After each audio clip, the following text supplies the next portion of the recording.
Hi everyone, John here from All Miniatures Great and Small. Today we're going to be doing an unboxing and review of the M3 Stuart Tank Platoon for Flames of War. This is another release for mid-war for the US forces, so the book is Fighting First.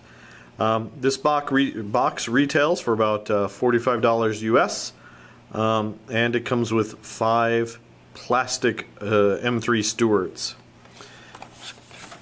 Looking at the back, we have an exploded assembly diagram. You can see it's pretty simple to put together. And then the contents: 5 plastic M3 Stuart tanks, 1 Tank Commander Sprue, 1 decal sheet, and 7 unit cards. So, and then it says "See Fighting First" for information on how to field this unit. Alright, so on the front again, we have just a nice picture of these guys all painted up.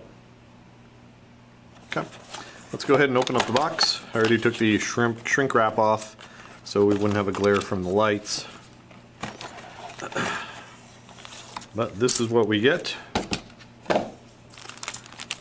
We have the Ziploc bag, which we'll take a look at these in a moment. We'll open this up in a moment. And then we have 5 frames. 5 identical frames. Now, these frames are, we'll take a look at just one of them, are the same as what comes in the Honey Stuart. So let me zoom in here.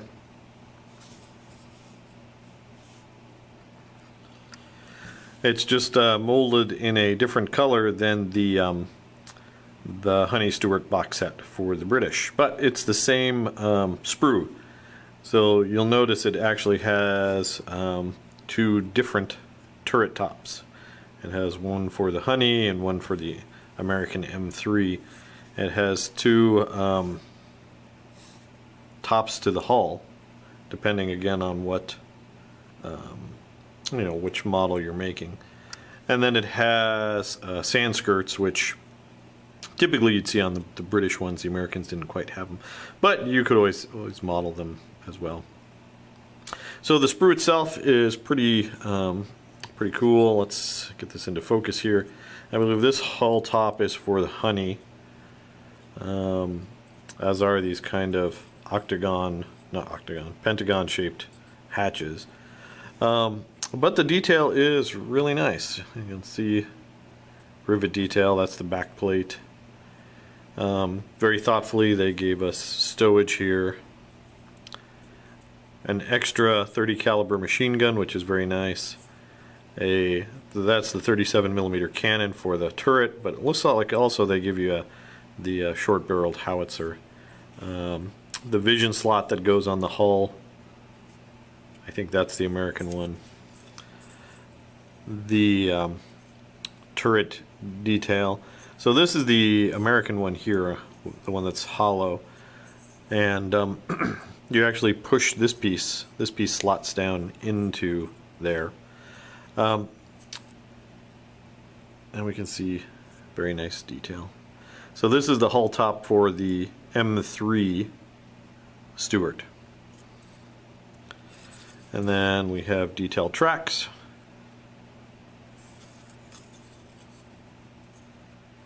Hull bottom, and this is a just an important tip when you're building these things.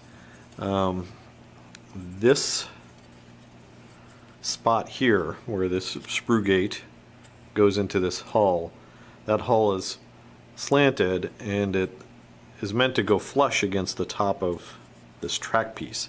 So if there's any kind of imperfection there, you don't cut this gate off perfectly, you might have a little gap.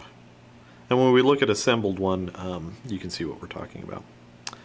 But otherwise, I mean, the Stuart is very cool. You get a lot of leftover parts when you build these because you have all the Honey Stuart pieces as well. Lots of stowage. Very, very happy with this. Plus the box, $45 for 5, so you're paying less than $10 for a tank, which is always nice.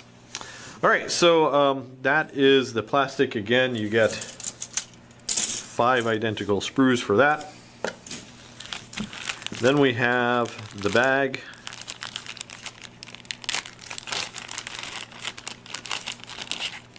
In the bag we have the cards and a Ziploc bag with decals and commander sprue.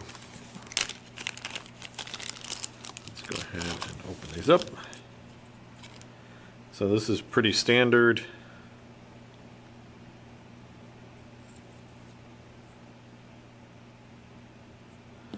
And then we have the decals itself. Oops. With the stars. No extra stars on this one, so just hope you don't mess up on those turrets. Very cool. Alright, so that is the decal and tank commander sprue. What do we have here? Card wise, we have a card for the M3 Stuart observation post.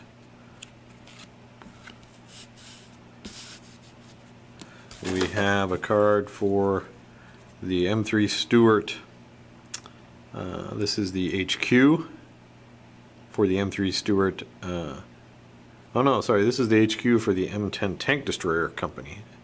So this one is hit on a 3 instead of hit on a 2 like most of these other Stuarts. This is the M3 Stuart Tank Company HQ, so that one's hit on a 2. You don't want to get those cards mixed up. Then we have, this is just the M3 Stuart Tank Platoon, also hit on 2. We have another M3 Stuart Tank Platoon. We have movement order cards and the fighting first formation for the American units. So you've got breakdown there, your support units here, so you can have a quick glance at your formation. Alright, so there you go, guys. That is the cards. Next up, we're going to take a look at an assembled model, and you can see what it looks like. Alright, here are a couple of assembled M3 Stuarts out of the box. So the model goes together really well. I was very pleased with this. The detail is really nice. Focus there. Lots of rivets, which is you know, very conducive to dry brushing. There are just a couple of notes for assembling this. I already mentioned the potential gap when those two pieces come together. The hull on the track side, you can see a kind of a tiny bit of a gap there, but I think I got everything on this one. Maybe this one. Here you can see just the tiniest gap.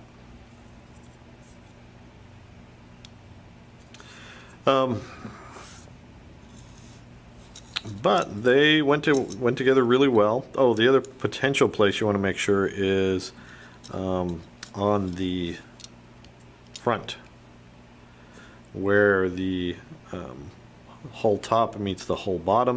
You want to make sure that that's pressed together well, or else you're going to get a gap there as well.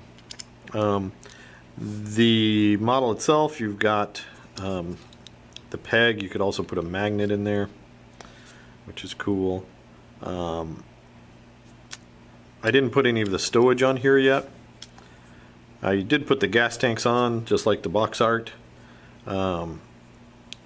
And there's no locator pins for these gas tanks, so technically you could probably glue them anywhere. I just tried to approximate the box art, but of course, you know, it doesn't have anything to do with the game, but having those tanks there kind of limits your turret traverse. Again, no effect in game. The other thing to keep in mind, I guess, with the assembly is this turret. This has like a plug that goes into the top here. You can see that gap.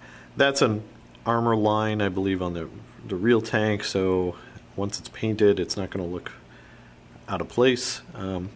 And I don't glue my machine guns on until after they're painted. so I don't break them off during dry brushing.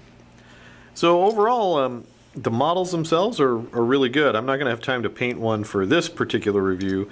I intend to paint my whole army all at once for an upcoming tournament, so I'm going to get 10 of these guys and have them ready.